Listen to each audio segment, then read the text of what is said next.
Quintana, coming to you from the Beehive. Today I'm going to show you how to make a full-size card using the What I Love Celebration stamp set.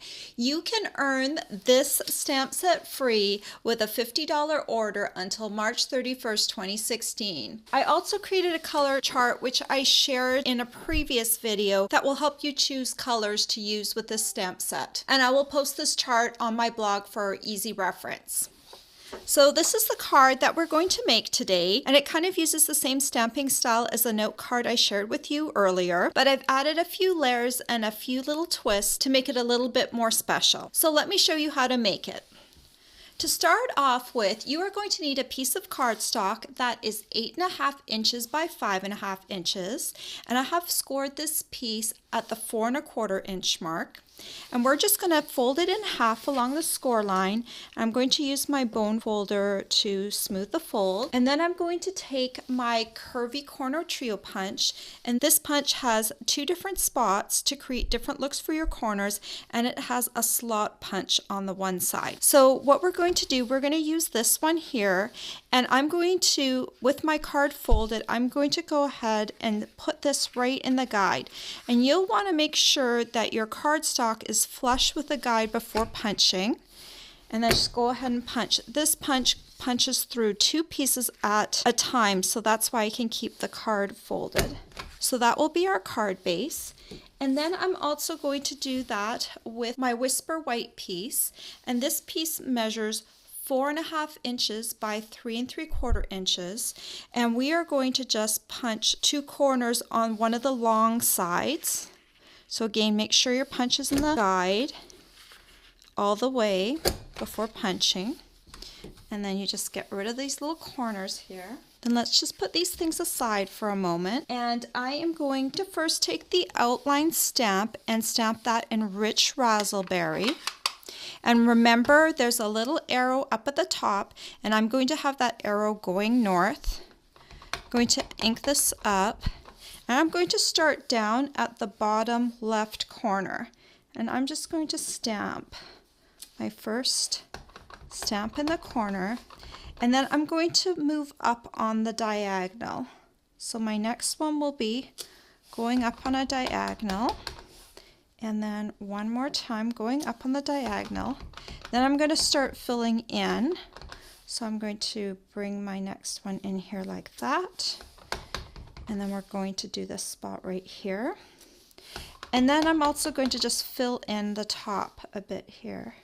So we just fill in that area. Then we can put this aside and then bring in your perfect plum ink pad.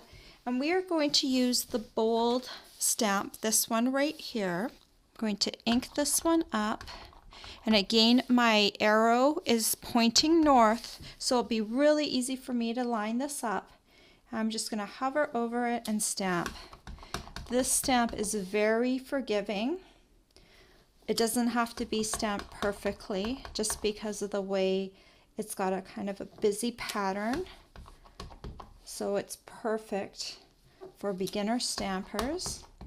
And I love it too, because I don't have to spend a lot of time worrying about if I'm going to be perfect.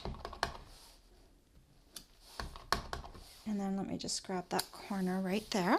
Then before I forget, we're also going to stamp this Rich Razzleberry piece. I've cut this piece to 5.5 inches by 1.25 inches. And I just want to give this just a little bit of a pattern on either end.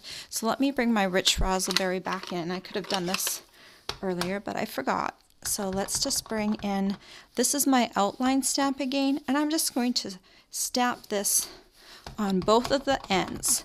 Rich Razzleberry ink on Rich Razzleberry cardstock like that. And then I'm also going to use my Wink of Stella gold marker, and I'm just going to hit my flower centers where there's a little bit of white. I'm just going to add a little bit of gold, and Wink of Stella has a little bit of shimmer to it, and that's what I want to have for my flower centers like that. Gives it a little bit of color too. Then we can bring in the card base, and I like to use Tombow multi-purpose glue. And we're going to start off with this layer. I'm just going to put some Tombow on the back of this one. And I'm going to center this between where this punch ends and the top of the card. So just roughly centered, coming across the card like that. Then I'm going to take this piece and I'm going to put Tombow on it too. And I'm going to line this one up with the top of the card and then center it from side to side. Then we need a little greeting for this card, and I wanted a little bit of a bigger greeting than the greetings that were in the stamp set. You can definitely use the thank you that comes with the stamp set, but I wanted a slightly larger one. So I'm going to bring in the Big Shot, and these are the greetings thinlits. There are 3 greetings that come with these thinlits. You have hello, thanks, and cheers, and we're going to be using the hello. And I've got a little scrap of rich raspberry right here, and I'm just going to put my hello right on top of there. My magnet's fighting me, so remember, just move it to a different spot where it won't fight. And then I'm going to go ahead, no wax paper or anything.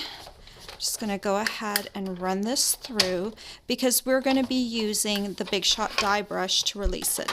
If you don't have a Big Shot die brush, then it might be a good idea to put a piece of wax paper in between the cardstock and the thinlit. Put this aside. Then just bring in your Big Shot die brush, and it comes with this foam pad. All I'm going to do is just run this right over top, and usually it just pops out just like that. Easy peasy. And then we can add this to the card. And again, I'm just going to use Tombow. It is my favorite adhesive.